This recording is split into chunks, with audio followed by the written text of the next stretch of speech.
Hello and welcome to RS Agarwal's IAS. In this video of the Daily News Express, let us discuss the important topics appearing in the Hindu newspaper dated 22nd September 2020. Let us begin. The first topic we have at hand is of a point of order indeed. Well, this caters to your UPSC exam from the GS paper 2 point of view, Indian polity and governance, and then your prelims exam as well. Well, this editorial appearing in the Hindu newspaper talks about how 8 MPs were suspended from Rajya Sabha over behavior concerns. Now, these MPs were suspended with regards to their protest against the farm bills. Well, the farm bills have made to the headlines because of their the farm bills have made it to the headlines because of the kind of controversial the farm bills have made it to the headlines and they have been a subject of wide debate and agitation across the country. Now, let's talk about how these 8 MPs were suspended. These 8 MPs asked for a physical vote, but they were not provided so. Instead, they were provided a voice vote. Since they were not provided physical vote, they started to make a fuss in the house, that is in the parliament. They started to become violent. They started to attack the chairman of the house, so on and so forth. That's not important for us from UPSC point of view. What is important is how relevant is this MPs getting suspended? Is it normal for them to get suspended? Yes, the point is it is normal for them to get suspended because here the role of chairman of the speaker becomes very important because it is the role of there to maintain the decorum of the house. And if someone tries to disturb the decorum of the house, even the MPs be it, they can be suspended from the house over behavior concerns. So this is the general role of the speaker or the Rajya Sabha chairman to maintain a decorum in the house. This is also mentioned in rule number 373, 374 and 374A of the rules of procedure or conduct of the business of the house. And this is a very common practice. So if the chairman feels or the speaker feels that either of these MPs or anyone for that matter is disturbing the decorum of the house and it's not being able to maintain, they can suspend that particular person from attending to a session to not attending the whole session. It depends on the discretion of the speaker at that point in time. Please note that it is not mentioned in the constitution as such, but it is mentioned in the rules of procedure and the conduct of the business of the house in rule number 373, 374 and 374A. That is it we need to learn from this particular editorial, nothing more than that. Apart from this, everything we learn becomes political, not relevant for UPSC. Let's go to the next topic. This is another important article that appears in the Hindu newspaper that talks about the relation between the India and China that has currently been a part of debate. Now this article comes in when we have seen a 5-point consensus that has been reached between India and China. And this topic becomes relevant from the point of view of GS paper 2, international relations. Now we have had a little bit of tough relations with China with regards to our clashes in the Galwan Valley, in the clashes in the Ladakh region, in the clashes of the Pangong Tso Lake, etc. Even after all these conversations, after all these convulsions and all these problems, again China tried to penetrate into the Indian territory, very close to Ladakh, but then the Indian army was able to thwart this activity by China. But what happened here is China started to blame India and India started to blame China. This became a blame game. Here the author says that this blame game has been a very old strategy applied by both countries. Though India is not entirely at fault, the whole fault lies in how there is no idea about the proper demarcation between the Indo-China border across various places in the Indo-China border. Like how we call them the finger areas. Author says here that disengagement is needed and the 5-point consensus has been reached. But the author also says about how each country takes a different stance in this 5-point consensus, where India feels that Solving this border issue amicably becomes important for this, but then China has a different stance. China nowhere talks about making peace and security or making peace and integrity in this particular nation. The author quotes a very fine example of how different countries, that is India and China, follow different strategies. Author is of the opinion that China follows the guidelines or the kind of opinions provided by Sun Tzu, a very popular Chinese political thinker or an author, in his book Art of War. He speaks about war by deceit. He speaks about defeating the enemy by fooling them. He speaks about defeating the enemy by not telling them the truth, by not allowing them what they deserve. But India, on the other hand, follows Arthashastra written by Vishnu Gupta or Chanakya, where Chanakya speaks about peace and mortality. He speaks about integrity in war and rising arms to fight for what is right. But here, China follows a different course. Hence, just a 5 point engagement is not important, but arriving on a mutual consensus and solving this border issue is very important. And hence, the author says interpreting the Indo-China conversations is not very easy because India has a very different stance, so does China.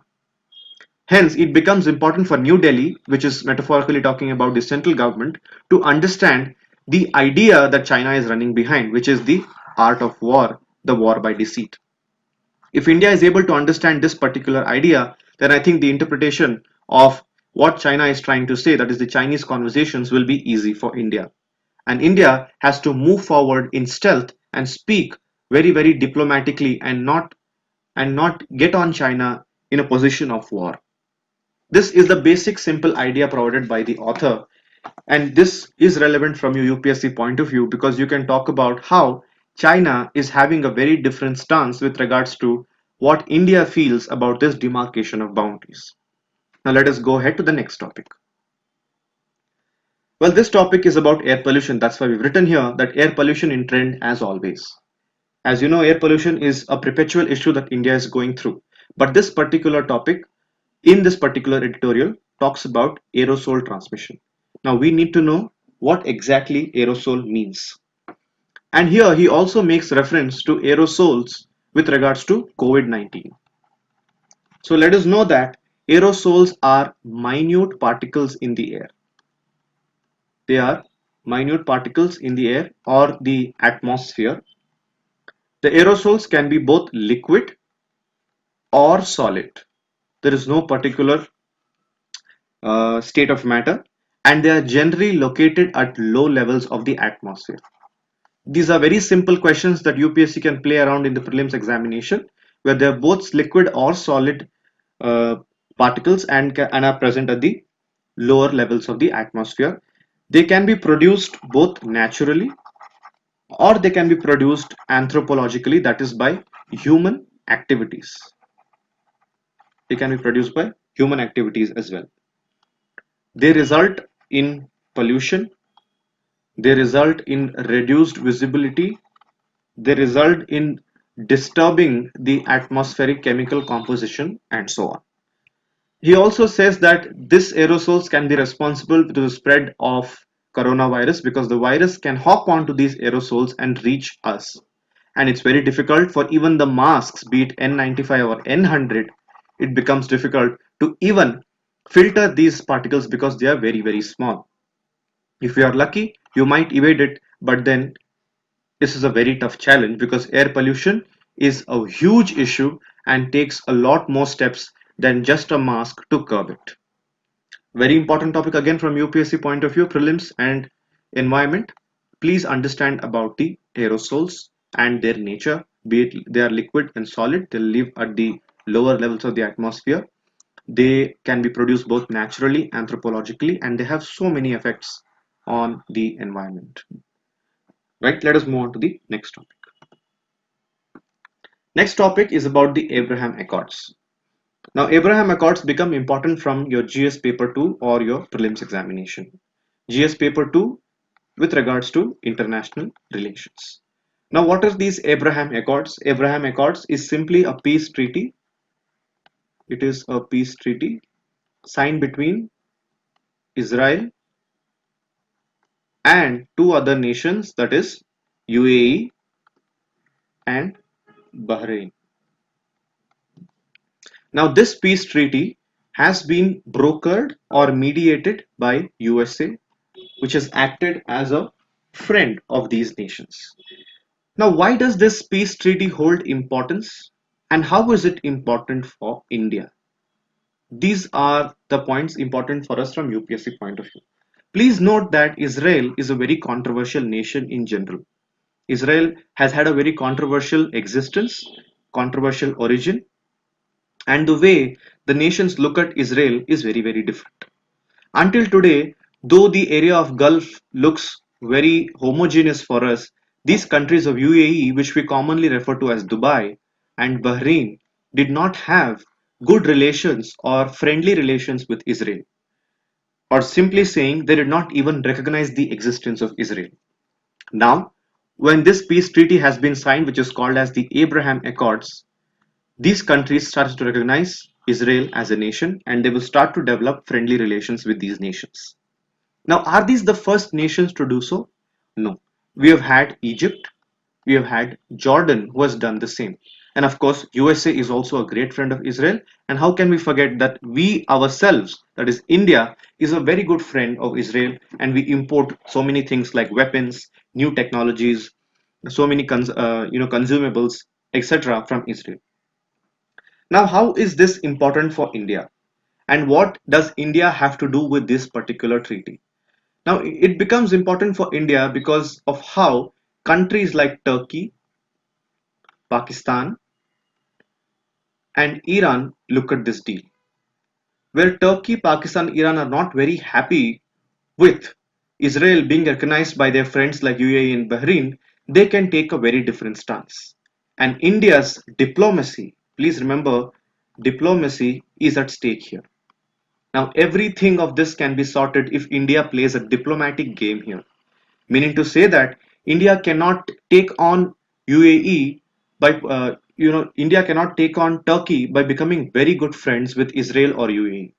India cannot take on Iran by becoming very good friends with Bahrain or Israel.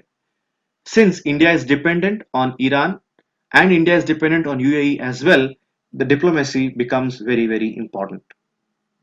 Though India has welcomed this issue, India has to monitor the scenario very, very carefully and then move ahead. Recently, we have seen that Iran has been slowly moving towards China.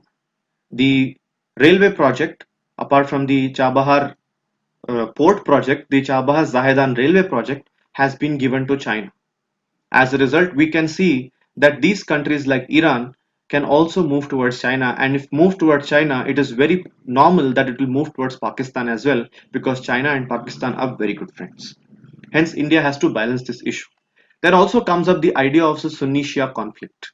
If the Sunni nations are becoming very close to uh, India, then Shia nations will be a little far away, and it is the vice versa.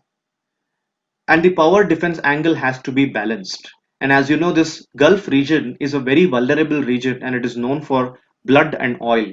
And if India does not balance this, it becomes important for India to move out of this problem in the future and has to suffer isolation either from biggies like USA or from its very good friends like Iran or let's say Saudi Arabia.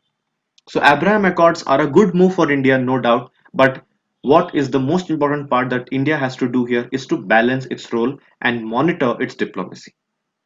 Not a very big question, but then can be a question in your UPSC mains.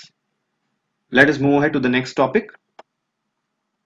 This is an infographic that we have found in the Hindu newspaper. So this talks about cards, that is prepaid or postpaid cards. It talks about frauds as well. It is seen here that with the use of digital systems like the credit card, debit card, and NEFT or RTGS significantly rising, there has also been an increase in cyber frauds of the digital users, where very all the digital users have been subject to a lot of cyber frauds. So if the digital payments have also increased, cyber frauds have also increased with them, is what this infographic tells us. Let us look at point number one. It tries to say that in financial year 20, the number of new retail digital payments breached 30 billion mark, and that's a huge number where India did not do anything before demonetization to promote digital transactions, and now we are here at 30 billion mark, and the value of such transactions has been 3 lakh billion rupees for India. This is the first time ever that such amazing rise has been seen. But at the same point, we have also seen the frauds have been rising. Since in the year 2018, almost 7,000 cases of cyber fraud have been taken up, and investigation has also gone up, and online frauds of banks have also been recorded. If you see here, there are ATM frauds, there is online banking, there is credit debit banking, so on and so forth. There is OTP scams as well. So if you just have a look at the newspaper articles that come up on a daily basis or follow some tech portals on your social media handles, you will see the kind of scams that have been coming up. You need to know the idea of juice jacking.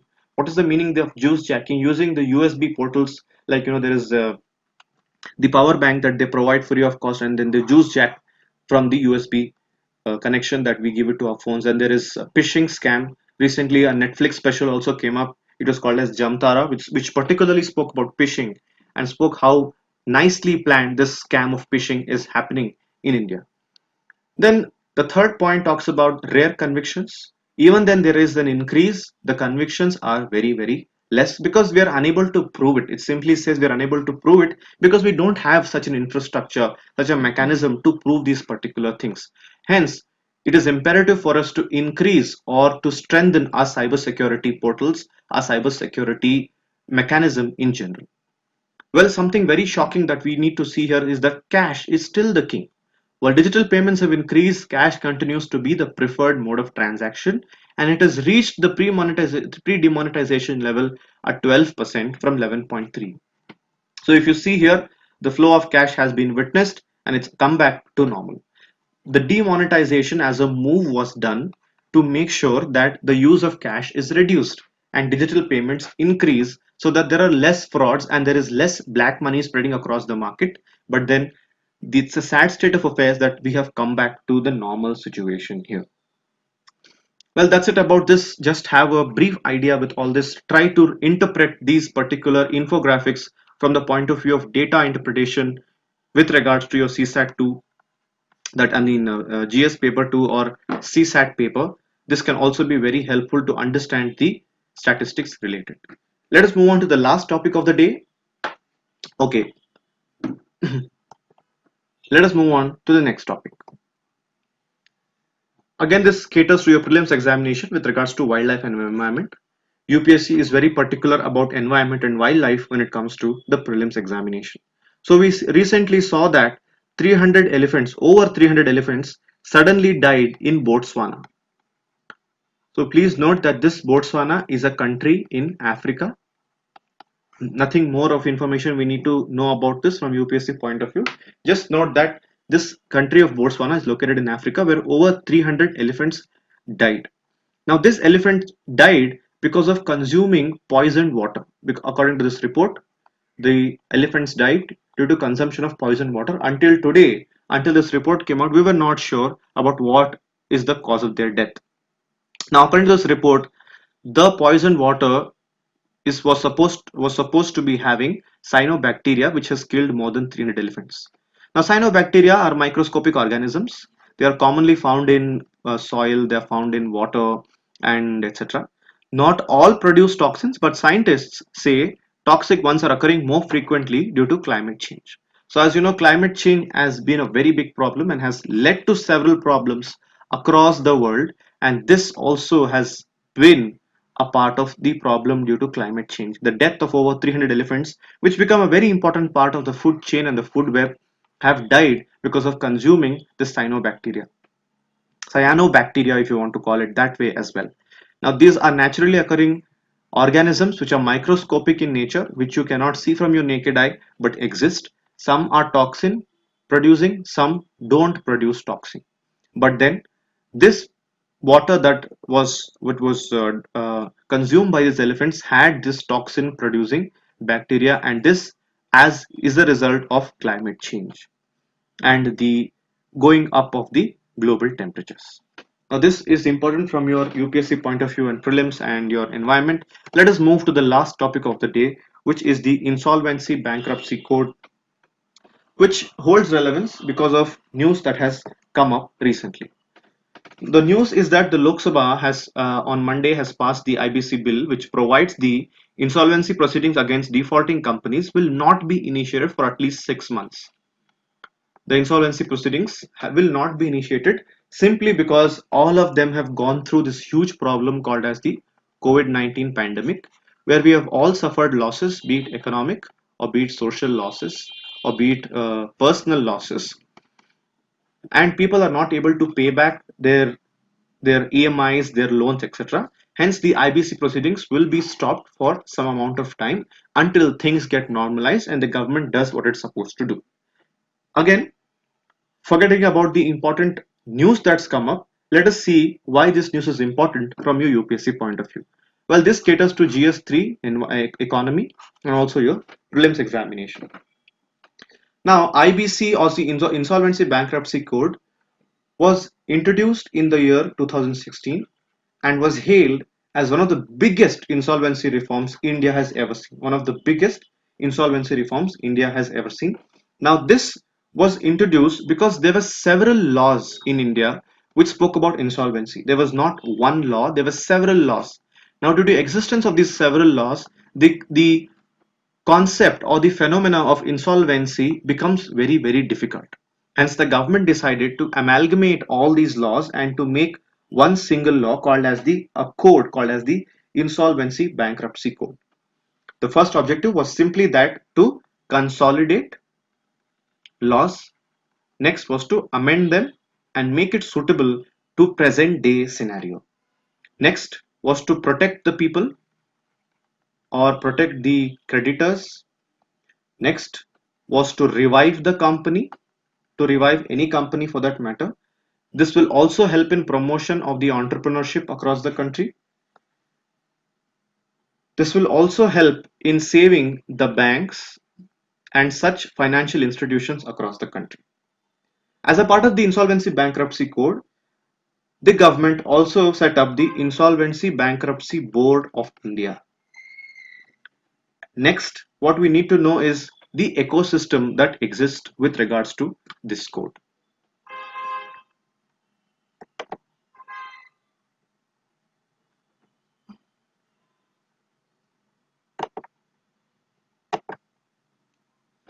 Now let us talk about the ecosystem that exists.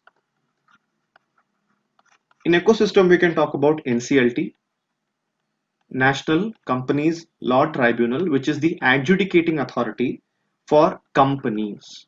Please remember this vital facts for your prelims. The NCLT is the adjudicating authority for companies, whereas there is the Debt Recovery Tribunal, DRT, which is the adjudicating authority for the individuals or normal people. Or it can also be limited liability partnerships. Then I spoke to you about the Insolvency Bankruptcy Board of India. Now, this has been constituted to promote transparency or accountability. Then there are people who are called as the insolvency professionals. Then there are people who are also called as the information utilities. Now, the people of the Insolvency Bankruptcy Board of India comprises of 10 members. Please remember this. They not only come from the Ministry of Finance, but they also come from the Ministry of Law and they also come from the Reserve Bank of India. So this Insolvency Bankruptcy Board of India becomes very important from your UPSC point of view. Then let us discuss some more important topics, some more important things related to the Insolvency Bankruptcy Code. Now this code shifts from debtor in possession regime to creditor in control regime. See, when there is an insolvency proceeding going on or when a company declares itself as bankrupt or insolvent, the creditor is the biggest loser because the creditor has given the money and creditor stands to lose big time. Now, if there is a debtor in possession, then again the creditor stands to lose. Hence, Insolvency Bankruptcy Code moves towards the creditor in control regime apart from consolidating all laws that I told you, amalgamating all laws. The code also says that this proceeding have to be completed within 180 days. If not, this will be a problem because it will get pushed and the process of bad loans, so on and so forth, will increase. But the government has also given the idea, the code has also given the idea that this can be pushed up to 270 days for companies only. But for small companies, the of period given is 90 days and can be pushed to 45 days. So this is the idea that the insolvency proceedings have to be completed within these days. Initially, when there were laws, so many laws, the insolvency proceedings would go on and on for years together. And here is a maximum amount set. And this is the kind of streamlining we need to help Indian economy revive and Indian economy to grow.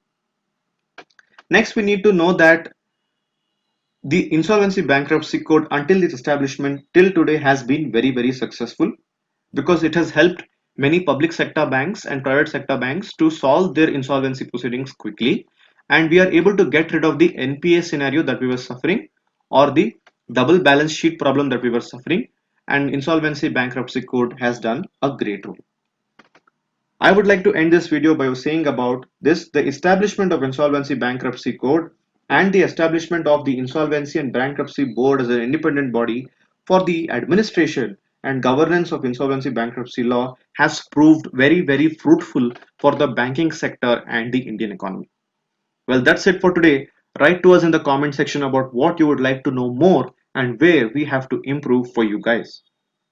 Until next time, take care. Bye bye.